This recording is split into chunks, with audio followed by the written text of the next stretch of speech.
era President Natal Nachbaraga. Webale nyonyonyo oneko. Eno yavudde Vatican era ndaba ekifaananyi kya Papa bwekiri.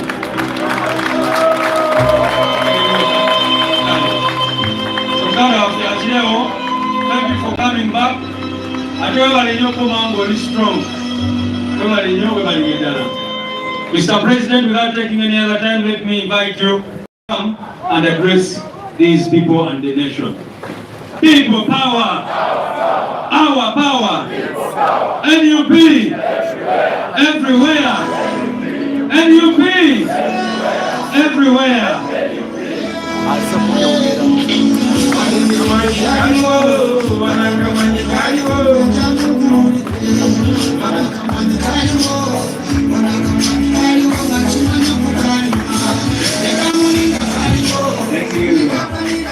Thank you. People power.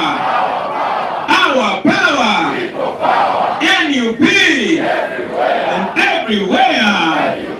Thank you very much, ladies and gentlemen. Please be doing seats. Thank you, SG. I also want to add my voice in welcoming back Omega Chileo. Strong, brother, strong. One day all this will be history. I also want to congratulate Comrade Tana, Honorable Tana.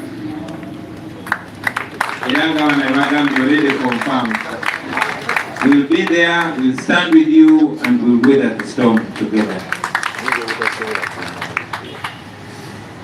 I've not seen Swabra or the Giant. I want to congratulate them. What a wonderful, wonderful, wonderful time on Saturday. Congratulations, comrade.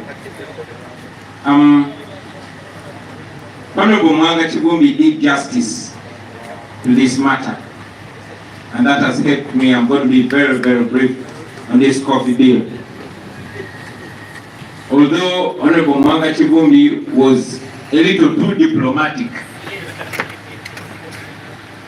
and he had a lot of English, like all experts. But in simple terms, this coffee bill is an attack on coffee farmers in Uganda.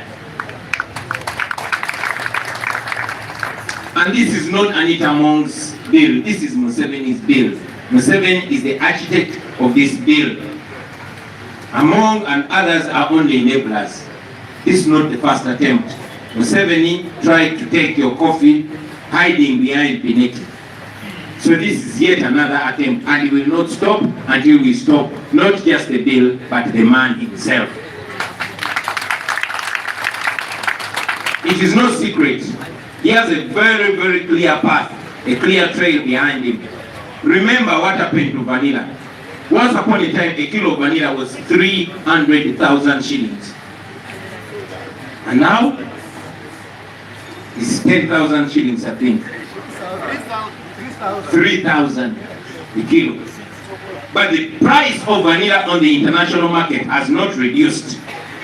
But now, it's just a few people, Sudhir San and a few people connected to the powerful are the ones that own Uganda's vanilla, all your vanilla. Not only vanilla. You know what happened to the sugar cane?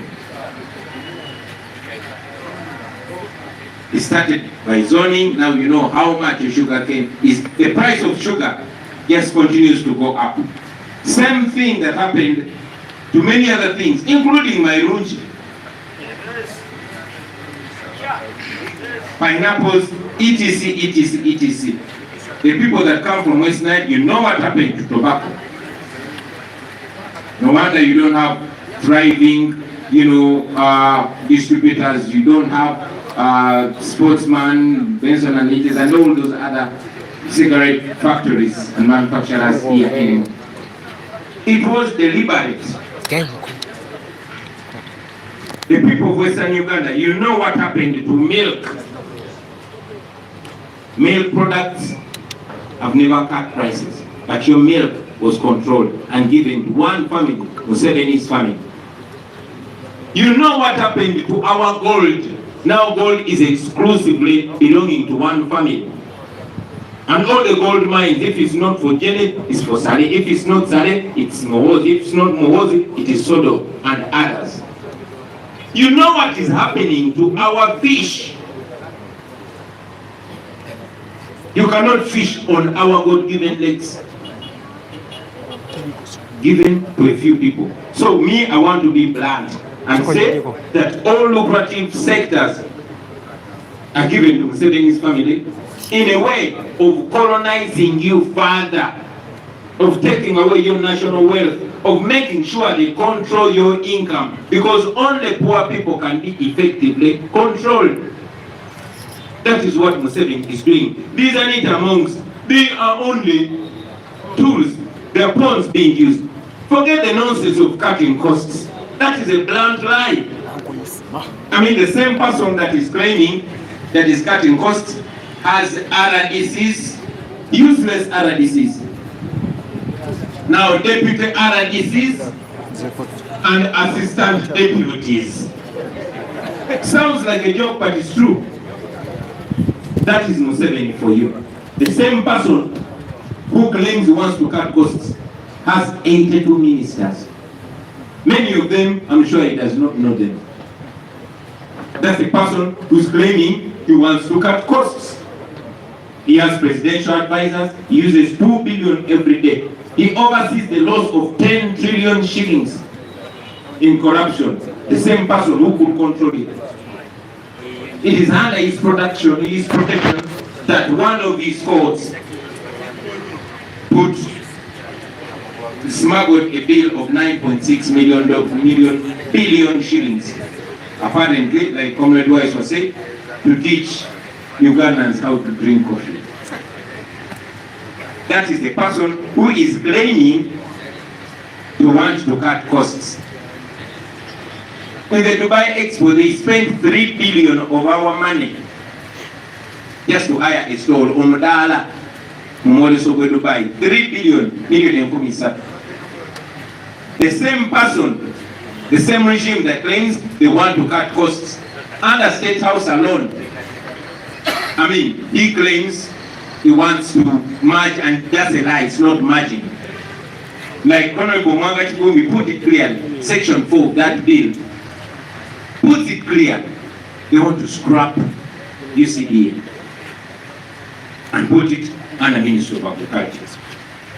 But the same person knows that we have URA, but he created the Revenue Intelligence Unit and gave it to a known thief. The same person knows that we have Ministry of Health, but under State House, there is Health Monitoring Unit with a budget. The same person claiming he wants to cut costs, we have Ministry of Lands, but he created Land Monitoring, Land Protection Unit under State House. It goes on and on and on and on and on. You have IDG, but you have State House Anti-Corruption Unit. So, I mean, those things of saying they are cutting costs, it's a lie. It's a wrong excuse. But that's the Museveni that we have known all the time. And those of you that didn't know him, now that is the Museveni for you today. Our farmers, our coffee producers, have wailed, they've said, save UCDA. It's helpful. Because indeed it's helpful. Yes, our coffee is not as vibrant as it was in yesteryears. But UCDA has been very helpful. Under UCDA, you've seen that coffee farmers have been happy. They've noticed a growth in the production of coffee, in the value of coffee, on the international market, etc., etc., etc. So, why then stop something that's functioning well to reduce it to a system of things that have failed? You have seen the corruption in the Ministry of Lands, even before the current minister. I mean, the same Lands Ministry oversaw the selling of national ranches to individuals, companies, and groups. And now, that's the same ministry under which you want to place our coffee. In a brief, Museveni wants to place our coffee in the hands of Rwamirama, in the hands of Tumwesije, in the hands of, who is the permanent secretary? Major Chomuka. That's where Museveni wants to place your coffee. So this, in no uncertain terms, is an attack on the pockets of the coffee growers. And he knows who the coffee growers are. It is a plan to have a few people take your coffee and control you financially and economically. Also, the idea of putting a plant in Tungamo is not practical. Why? Because coffee growers are scattered all over the country.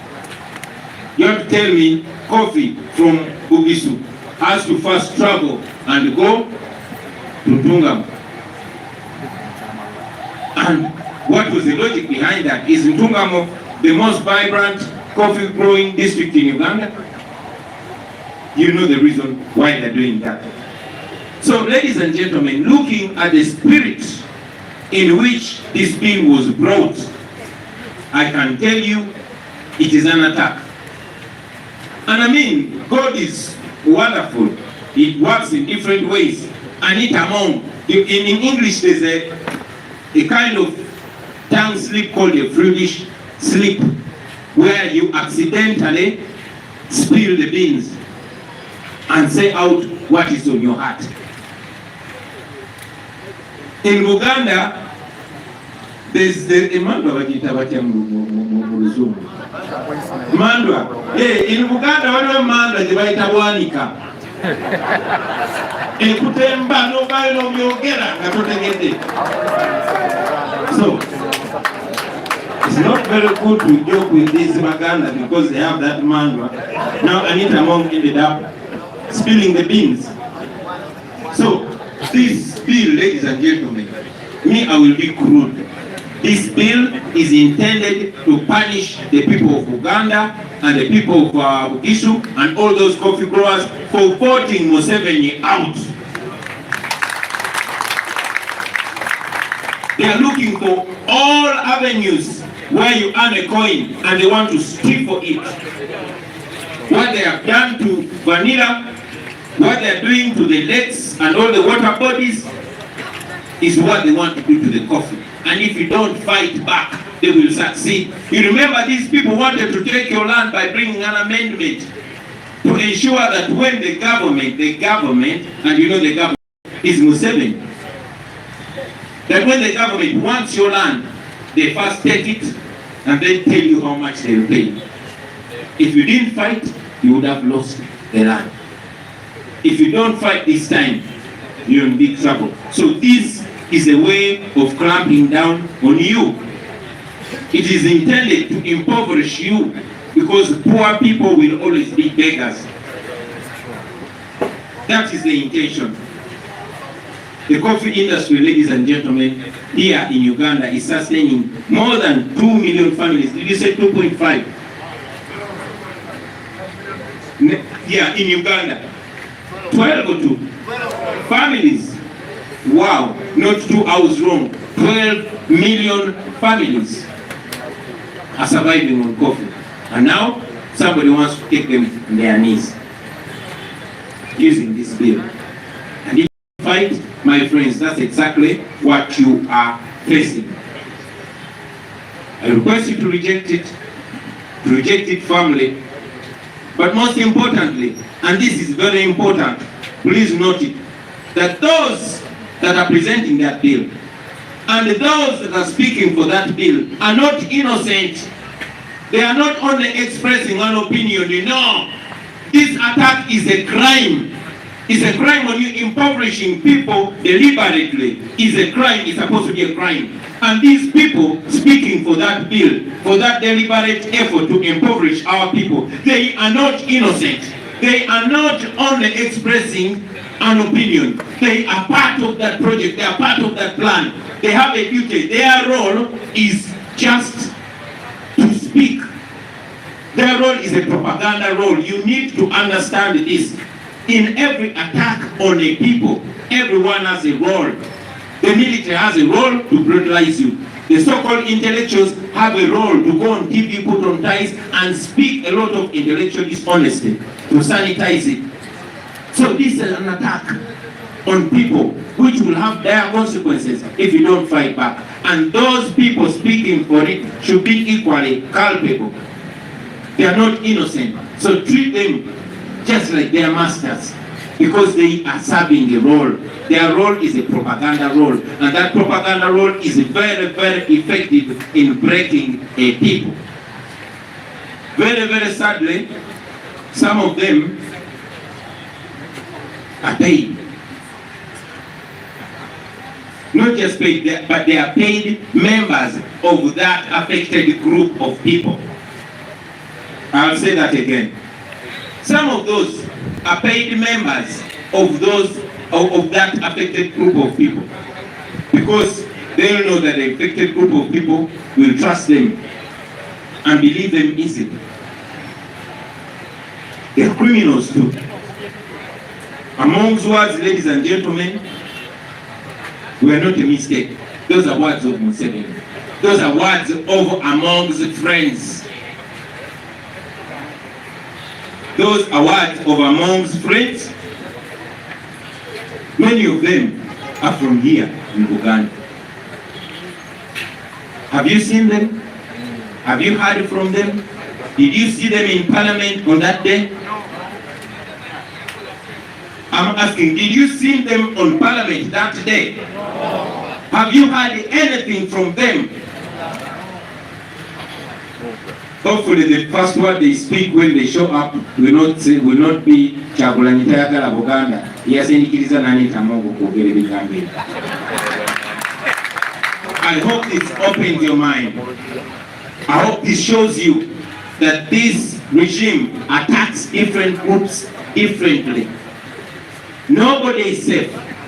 What happened in Karamoja when they took their minerals that would have transformed their lives is exactly what happened in Busoga when they crushed the sugarcane. That is what is going to happen to Bugisu, to Buganda, and many other regions in Uganda that benefit from coffee. Coffee can come here. Ladies and gentlemen, allow me to also talk about our political prisoners who were forced to take a guilty plea. These are innocent people. When I was speaking last time, I encouraged all of you to stand with them, to be kind to them, to understand them. I also want to inform you that the regime has no limits on how far it can go with this shamelessness. Now, apparently, they want to take those people to Chankwanzi as soon as they come out of prison. I spoke to one of them, our sister Olivia Odaya. She knows I understand, and she knows many of you understand. She expressed her fears and told us that whatever we can do, we should help her and other friends that have not weakened yet to defend them, because once they are convicted, all they have to do is serve their sentence and get the hell out of prison. Museveni and his regime have no power or responsibility over Olivia Lutaya and those prisoners. So after their sentence, they should be freed. But that will not happen unless if you raise your voices. Please don't forget them. Continue raising your voices for them. I also want to remind us, all of us, about our missing brothers. Up to now, several years later, our brother John Bosco Chibalama is still missing. On Saturday, his twins, who are now 8 years, they were 2.5 years when he was taken away. Now, his twins, Noreen Chibalama and Samuel Chibalama, they are having their confirmation in the Catholic Church, and I had to go and stand in as their father. But it's not only Chibalama John Bosco. We have Damulila John, we have Wangolo Shafik, we have Rukwago Martin, we have Semodo Michael, Musisi Mbowa, we have Nalumoso Vincent, Zemola Dennis, Kanata Muhammad, Katumba George, Mbabazi John, Moses, Sempija Yuda, Mugumia Arafat, Kityo Peter, Mwemba Mustafa, Mobiru Hassan, Sesazi Isma, Kisembo Godfrey, and those are the few that we were able to know. They are still missing. We still want them back, dead or alive. So Museveni and your people, please bring back our people. Thank you very much, ladies and gentlemen. Muzikirize bisene mu Luganda pola mpola. Basebone banyago already namazeda kuyoza candidate waffe Comrade Tana, Honorable Tana, candidate waffe wa Isoro district. Already maze okukulisayo muganda waffe akireewo mu Batuju ate nga bo bayita bannabo Abatuju. Maze okuyozayoza mwannyinaffe Swapula omukisa nekyaliwe Bobby Giant batuweseza ekitiibwa over the weekend. Honorable Mwanga Kibubi atukoze bulungi nnyo kuba ensonga z'emmwanyi azinnyonnyodde bulungi, naye nga bangambye nti yabadde decent nnyo, abadde mukkakkamu nnyo ng'ayogera ku nsonga zino n'olulimi akozeseza olulimi olw'ekigunjufu kuba bwe kirina okubeera. Ekyennaku ebiseera ebimu bw'oba oyogera ku nsonga ez'abantu abataliimu bugunjufu n'akamu, abataliimu kuswala n'akamu, ze ndowooza nti wabawo ekiseera ebigambo tolina birikkirira n'obyogera nga bwe biri. So munzikirize yesu okutaanya ensonga za Honorable Mwanga Kibumbi nze mbyogere bwogezi nga bwe biri nti lino etteeka limwanyi okujjawo Uganda Coffee Development Authority okuginyiga mu ministry y'ebyobulimi. First of all, kyabulimba balimba nti baagala biga tabokasi, baagala kujjawo kitongole kya UCDA bakiteeke mu ministry y'ebyobulimi. Ministry eyo ekulirwa Frank Tumwebaze, nga Minister of State ye Fred Wamirama, ate nga permanent secretary yani ekamukama. Abantu bennyini betulabye gye buvuddeko nga buli ministry gye bakoleddemu babadde bunyaguluzi. Ministry yennyini eyo ebyobulimi mumanyi party yazanya mu kutunda n'okugabangula branches oba amalundiro agali agavumenti agali mu mayiro ne mayiro ez'ettaka. Naye ekyo kivuddeko njagala ensi yonna ekimanye nti obwo bulumbaganyi obwakoleddwa ku balimi b'emmwanyi nga baagala okubaavuwaza, nga baagala okubafukamiza kubanga baavu lwe bafugika. Eryo etteeka si lya Anita Mongo, eryo etteeka lyabagiddwa Museveni. Anita Mongo ne banne just bakozi, n'eryo etteeka lyabagiddwa Museveni. Abazze batunuulira ensonga munajjukira nti tekitandise kati, ate mwanyi tebazitandise kati, bayagala dozitwala. Naye ekyo ekintu kimu kye bakola ku vanira. Mikwano gyaffe bangi nnyo vanira yali atuusiza obulamu bwabwe.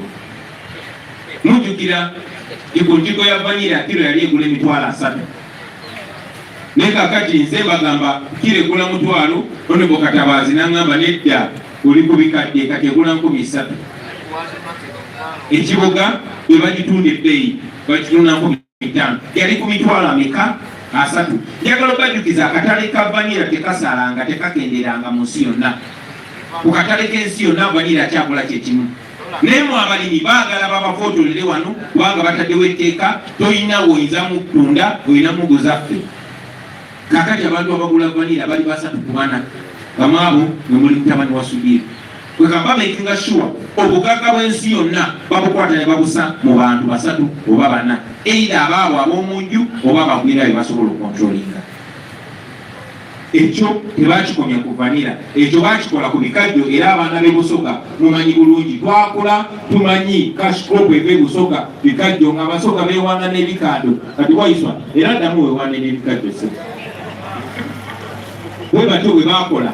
Museveni bwe yasobola okunyingiza ebyenfuna by'Abaganda ba Busoga n'abalala abatali Busoga, naye abalimanga ebikajjo tebyalimanga Busoga, naye kubanga bisinga kulima Busoga be baali target people era nasobola ekibatuusaako. Mu ngeri y'emu baganda bange njagala mujjukire gye buvuddeko myezi mitono bansalako amayirungi era abalimi b'amayirungi bali mu kweyaguza lujjo. N'ova ku ekyo tebakomawo bagenda ku buli sekita na buli bantu balima kintu. Ab'omu West Nile bwe baali basinga okulima wano Taba, ekyo nakyo ekikuba bwe kityo. Abaana b'Omwankole abaali bafulumya amata bamakinga sure nti amata ago gakontrolingibwa mukoddomi wa Museveni eyawasa muwala we. Tekyakomaawo, buli kyabugaga kya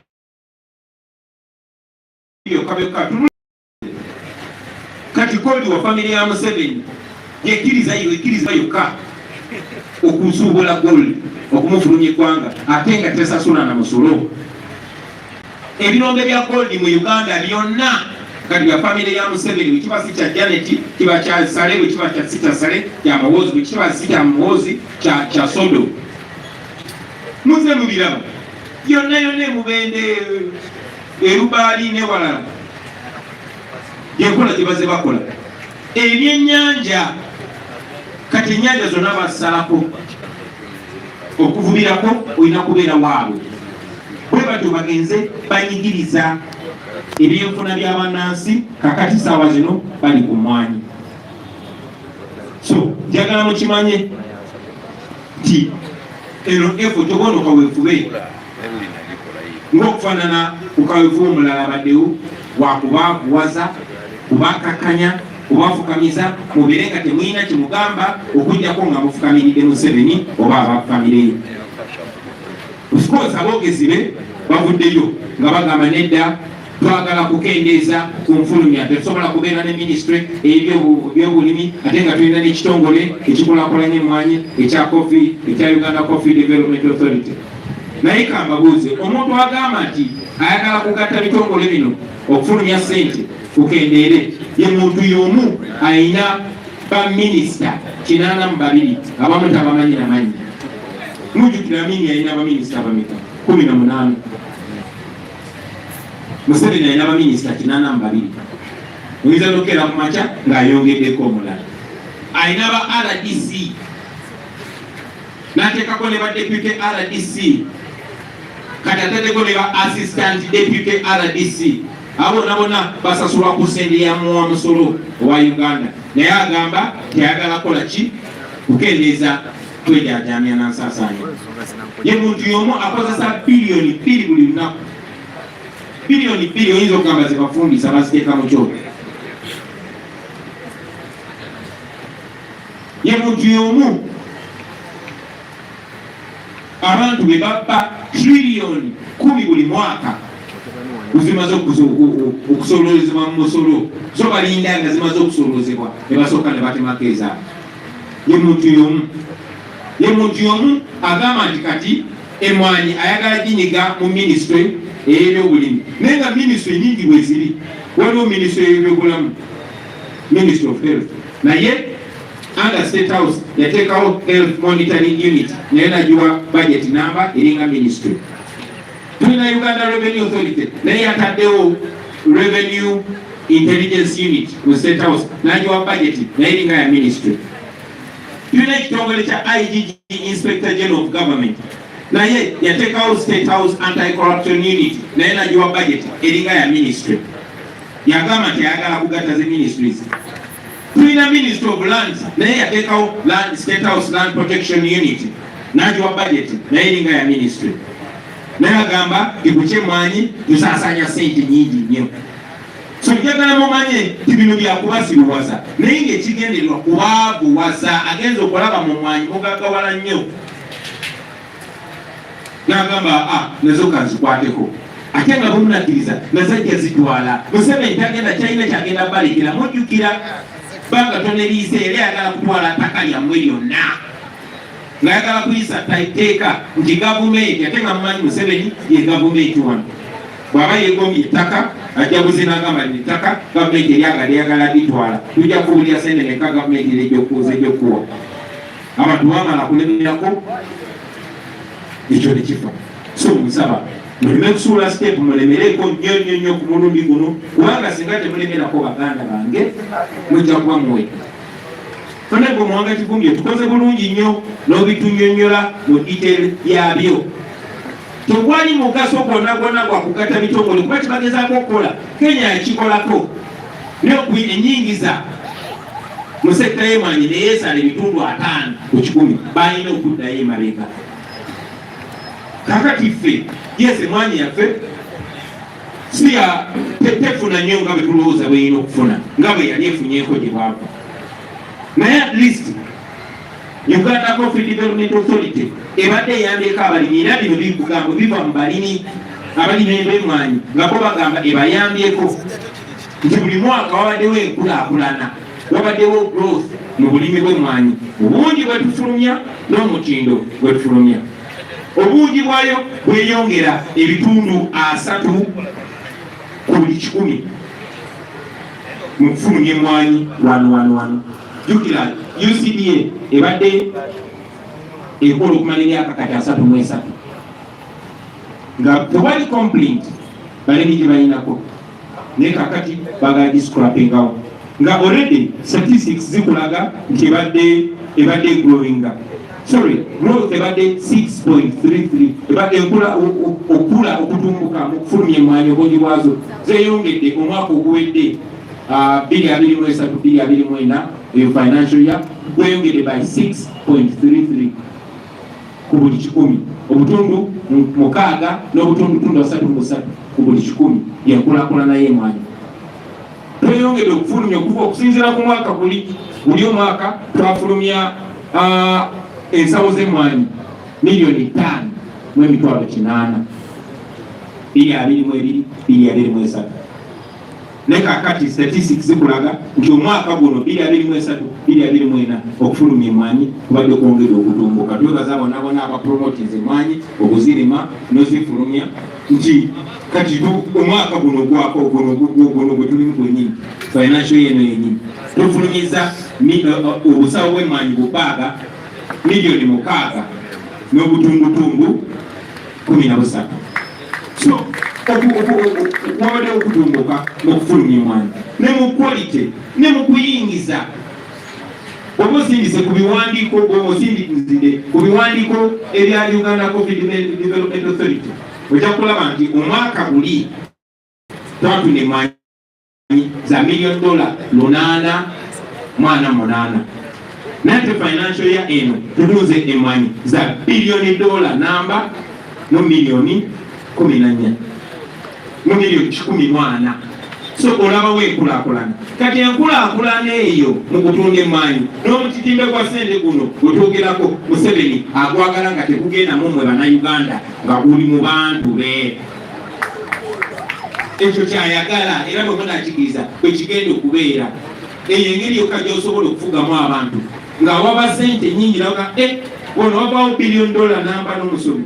Kakati eyo sekita mugimpe ndikwasa abantu bange tebabalimba n'omulundi n'ogumu. Emmwanyi kibadde kya bugagga eri bannayuganda historically wadde twasebengerera, naye essaawa zino tuli ba musanvu mu nsi yonna mu kulima emmwanyi. Naye yetayagala kibeere nti ffe bannayuganda ffenna ffe b'omusanvu, ayagala kubeera nti ye abantu be ab'omunju bakwasizza emmwanyi zaffe be bannamba 7 n'obugagga obwo bugenda eri bo. So kino kigenderere okukwata sekita y'abantu abangi miliyoni ne miliyoni. Ono bampabudde wano ti miliyoni 10 how many families?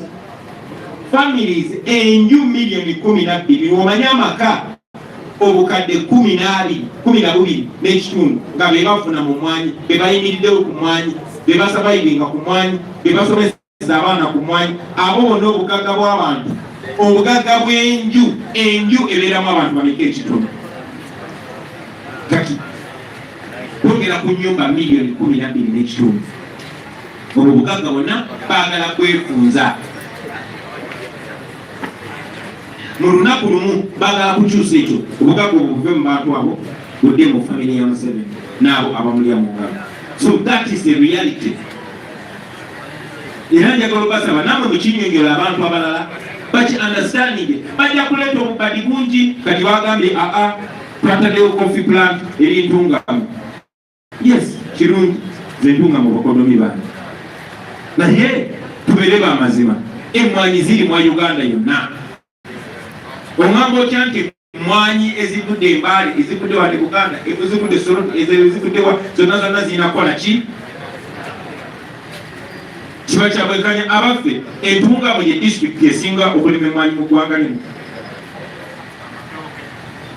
So awo nawo wabaawo obutali bwenkanya. Nga natera okumaliriza njagala tutunulire n'omwoyo etteeka lino mwe baalireetedde. Mwoyo ki mwe baaleetedde lino etteeka? Lino etteeka mu ndaba y'omuntu yenna ne bw'aba ategeera mpola mpola alaba nti lino etteeka baalireese kubonereza Baganda. Kubanga mwe musinga okulima emmwanyi n'abeeyo e Bugisu. Ate nkyogedeko wano mu Luzungu naye mbadde serious nti wano Buganda waliwo ebintu byawo. Naye ate mu mmandwa eziri wano waliwo emmandwa gye bayitaani esobola okukola ki? Mugende muginoonyerezeeko asibidemu. Emmandwa mwanattu esobola okutemba wonna wooli nga wakoze ekikolobero oba wabbe baase muntu obeeraawo ogenda okulaba ebigambo bikusamuttuse nga weeyanise ng'ekwanise. Mu Lungereza bakiyita Friedrich slip of tongue. Neffe wano Buganda bakiyita mando. Obyogera totegedde. Kati yagenze neetemba anita abongo. N'abyogera byonna byonna. Njagala kibalage omwoyo gwe baaleeteddemu etteeka lino babadde baagala kukkakanya. Ate Anita Among ebigambo byayogedde si bigambo bye, ebigambo bya Museveni naye okusingira ddala bigambo byabo bakwano ba Anita Among. Lwaki ngamba bigambo byabwe? Mwabalabyeko mu Parliament ng'ensonga eyo enkulu ennyo ekwata ku bantu be bagamba nti babagalanye. Mwabalabyeko, mwabawulizzaako. Kibeewuunyisa. So ekyo kiri kye mbadde njogerako nti basobola okukwata abantu bwe baali baagala okubba ettaka mu Apa bafuna abantu mu North ne babafuna ne babaleeta boogere n'ensonga eyo. Bwe baba baagala okunyigiriza Abasiraamu bajja kufunayo Musiraamu yeebikirire na nnyo ajje ng'ayogera okusapootinga ekyo ekinyigiriza Abasiraamu. Ne mu ngeri eno lwakuba ensonyi zikyali